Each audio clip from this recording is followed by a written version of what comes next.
ajudam a organizar a complexidade, nos mostram caminhos, permitem entender como essa complexidade se desenvolve. Química, por exemplo. Entender os fenômenos químicos exige muito cuidado, atenção. Pensa num recipiente fechado cheio de gás. A gente estuda gases em química, não é mesmo? Então imagine como se comportam as moléculas desse gás dentro desse recipiente fechado. Sei lá, gente, são trilhões e trilhões de moléculas. Como é que você vai prever o comportamento dessas moléculas dentro de um recipiente? Isso é complexo, não é? Então, o que é que se faz? A gente simplifica esse pensamento. Traz o geral totalmente complexo para o particular menos complexo. Então, no caso dos gases, por exemplo, a química consegue simplificar a complexidade do comportamento daqueles trilhões de moléculas dentro de um recipiente fechado, particularizando esse comportamento para uma molécula. Isso dá uma fórmula que você pode até conhecer ou não, mas que explica o que acontece individualmente com cada molécula do gás dentro do recipiente. Olha a fórmula aqui. A pressão do gás vezes seu volume é igual ao número de mol do gás vezes a constante universal dos gases, que equivale a 0,082 atmosferas, vezes a temperatura do gás na escala Kelvin. Só de imaginar tudo isso acontecendo dentro do recipiente já me deu medo. Mas a química encontrou nessa fórmula uma maneira de explicar a complexidade dos gases. Ou seja, simplificou o que parecia demasiadamente complexo, entendendo como as moléculas se comportam de modo individual. Essa é a beleza. Simplificar o que parece ininteligível por meio de um modelo que permite a compreensão. Às vezes, isso não se dá por meio de uma equação. Pode ser, de repente, por meio de um organismo mais simples.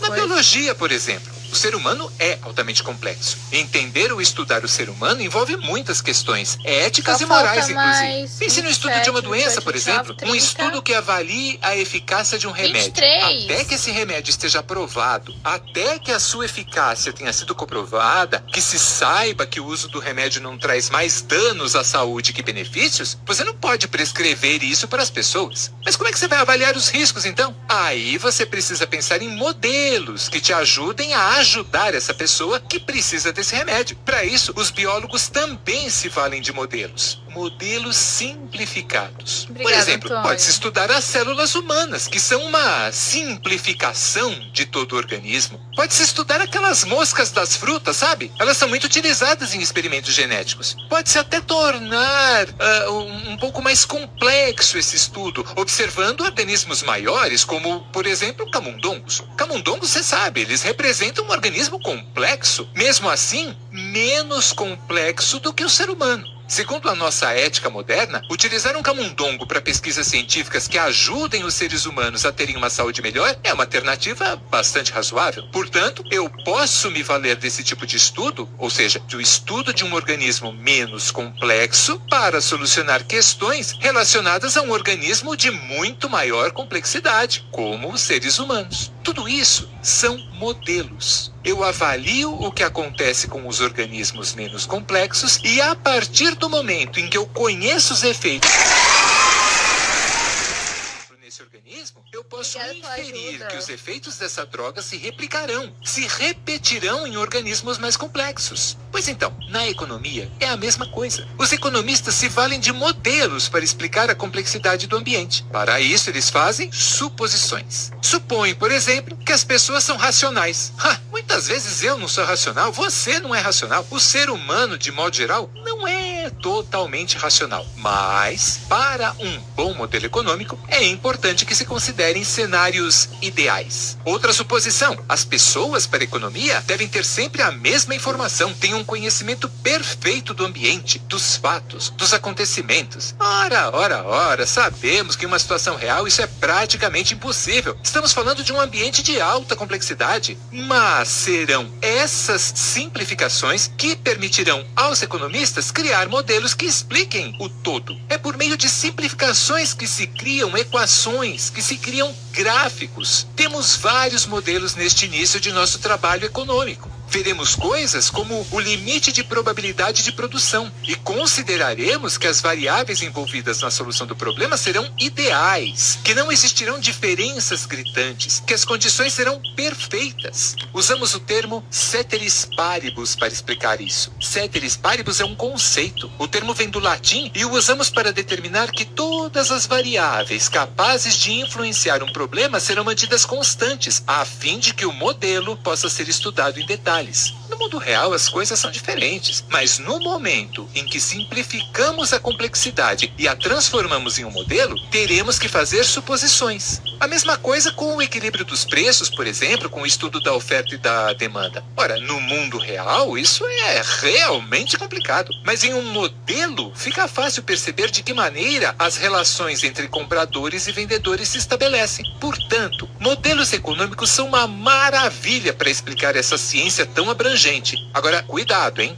Não é porque os modelos existem que eles são sagrados. Se não os soubermos usar, eles podem ser até bastante perigosos. Só porque um modelo diz tal coisa, não quer dizer que sempre a tal coisa vai acontecer. Lembre-se, modelos são simplificações de um todo complexo e dinâmico. Os Nobel de Economia não são Nobel de Economia porque encontraram o modelo e se deitaram nos louros da conquista. Na verdade, se tornaram Nobel da Economia porque continuaram investigando e construindo novos modelos a partir de modelos anteriores, a partir de experiências passadas, sempre com foco no presente e no futuro.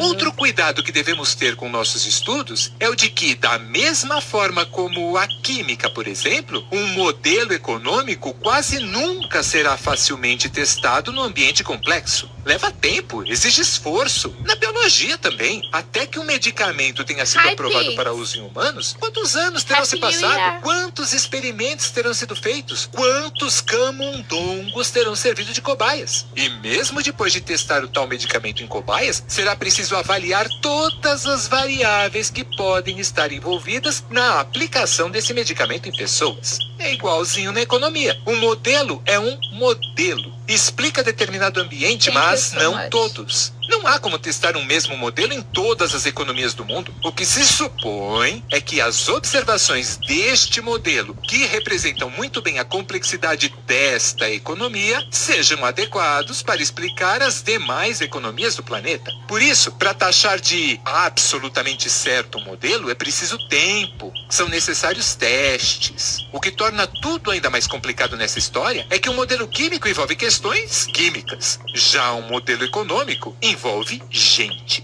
Economia é uma ciência social. E se a gente não sabe nem o que se passa no nosso cérebro, definir como absolutamente certo um modelo econômico que tenta explicar o que se passa pelo cérebro de milhões de pessoas é antes de um equívoco, uma ingenuidade muito grande da nossa parte. Mas não desanime, a ciência é assim mesmo. E é isso que a torna tão encantadora. O que sabemos hoje sempre será útil para o que aprenderemos amanhã. Feliz ano novo. Aprendamos que o que sabíamos Thank you hoje very está much, errado. Sir David. Pois bem, Happy quero que New você Year. fique com estas reflexões e espero que tenha se animado para estudar economia. Humberto, Um forte obrigada. abraço e até mais.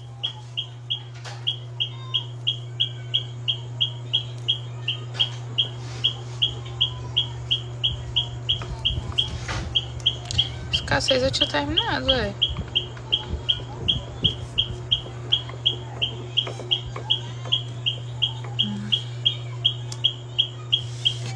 Olá, tudo bem com você? Você vai assistir agora mais uma aula de economia. E nessa aula vamos conversar sobre diferentes formas de estruturar a economia. Em particular, quem possui o quê e como uma economia decide o que produzir e quem obtém o resultado dessa produção. Bem, de um lado temos o que é conhecido como economia de comando, também conhecida como economia planejada ou simplesmente economia centralizada. Bons exemplos de economias centralizadas são os estados comunistas, especialmente durante o século XX, com a União Soviética sendo o melhor exemplo disso. Em uma economia centralizada, o governo controla o que é frequentemente conhecido como os fatores de produção e, às vezes, em casos extremos, pode até não haver propriedade privada. Vamos tentar...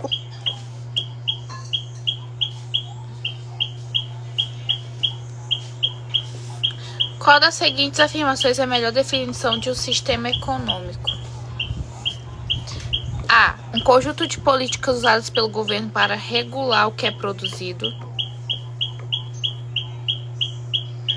B. Um modelo para entender como as economias funcionam. Um mecanismo que decide o que fazer, como fazê-lo e quem fica com ele. Um modelo que ilustra os fluxos de bem e serviço. Um programa do governo para promover o crescimento econômico e o emprego.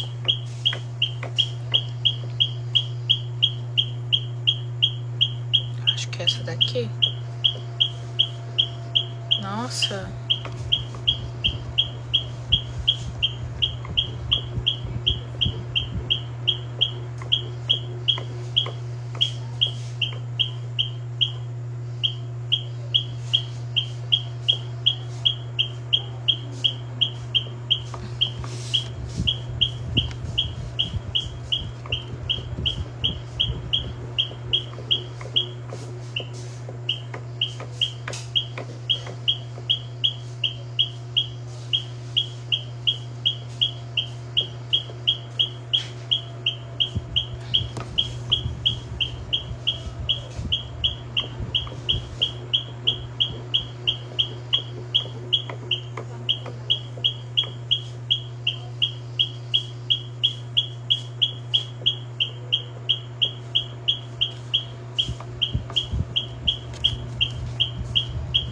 Ah! Tô errando.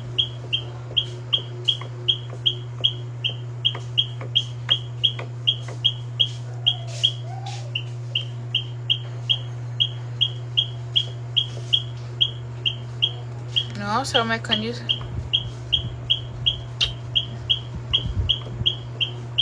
Meu Deus, errando tudo. Qual das alternativas a seguir?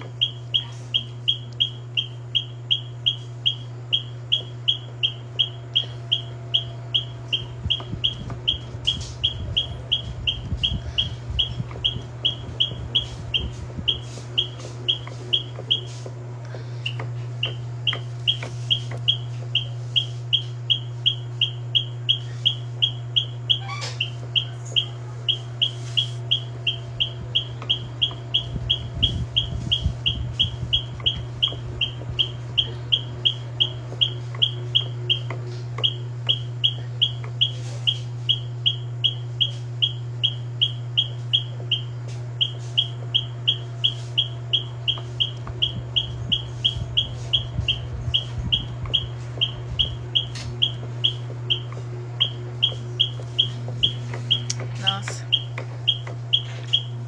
Acertei pelo menos uma.